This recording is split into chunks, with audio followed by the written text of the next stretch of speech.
Hi ಎಲ್ರಿಗೂ. ಹೆಣ್ಮಕ್ಳಿಗೆ ತುಂಬಾ ಇಷ್ಟವಾದ ಹಬ್ಬ ಎಂದರೆ ವರಮಹಾಲಕ್ಷ್ಮಿ ಹಬ್ಬ ಅಂತ ಹೇಳ್ಬೋದು. ಹೆಂಗಸರು ದೇವಿಯ ಆಶೀರ್ವಾದವನ್ನು ತಮ್ಮ ಗಂಡಂದಿರಿಗೆ ಆರೋಗ್ಯವಂತ ಸಂತತಿ ಮತ್ತು ದೀರ್ಘಾಯುಷ್ಯಕ್ಕಾಗಿ ಕೇಳ್ತಾರೆ.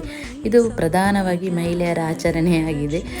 ನಮ್ಮ ಉಪಾಸನದಲ್ಲಿ ನೋಡಿ ಹೇಗೆ ಆಚರಿಸಿದ್ದೇವೆ ಅಂತ ತುಂಬ ಖುಷಿಯಾಯಿತು ನನಗೆ. ಈ ವರ್ಷ ತುಂಬಾ ಸ್ಪೆಷಲ್ ಅಂತಲೇ ಹೇಳ್ಬೋದು. ಯಾಕೆಂದರೆ ಪ್ರತಿ ವರ್ಷವೂ ನಾವು ದೇವಸ್ಥಾನಕ್ಕೆಲ್ಲ ಹೋಗಿ ಬರ್ತೇನೆ ವರಮಹಾಲಕ್ಷ್ಮಿ ಹಬ್ಬಕ್ಕೆ. ಆದರೆ ಈ ಸಲ ಉಪಾಸನದಲ್ಲಿ ಒಂದು ಎಕ್ಸ್ಟ್ರಾ ನನಗೆ ಒಂದು ಸಿಕ್ಕಿದ ಅವಕಾಶ. ಖುಷಿಯಾಯಿತು ನನಗೆ. ಇಲ್ಲಿ ಪೂಜೆ, ಭಜನೆ, ಕುಣಿತ ಭಜನೆ, ಹಾಗೆ ಪ್ರಸಾದ, ಆಮೇಲೆ ನಮಗೆ ಇಬ್ಬರಿಗೆ ನೋಡಿ ಆರತಿ ಮಾಡುವ ಅವಕಾಶವೂ ಸಿಕ್ಕಿತು. ಹಾಗೆ ವರಮಹಾಲಕ್ಷ್ಮಿ ಹಬ್ಬ ಹೀಗೆ ಒಂದು ಆಚರಿಸಿದೆ, ಒಂದು ಖುಷಿ, ತುಂಬ ಖುಷಿಯಾಯಿತು. ಸೊ ಇವತ್ತಿನ ನಾನು ಈ ವಿಡಿಯೋವನ್ನು ಸಣ್ಣದಾಗಿ ಮಿನಿ ವ್ಲಾಗಲ್ಲಿ ಶೇರ್ ಮಾಡಿದ್ದೇನೆ. ಈ ವಿಡಿಯೋ ಇಷ್ಟ ಆದರೆ ಲೈಕ್ ಮಾಡಿ, ಹಾಗೆಯೇ ಶೇರ್ ಕಮೆಂಟ್ ಮಾಡಿ.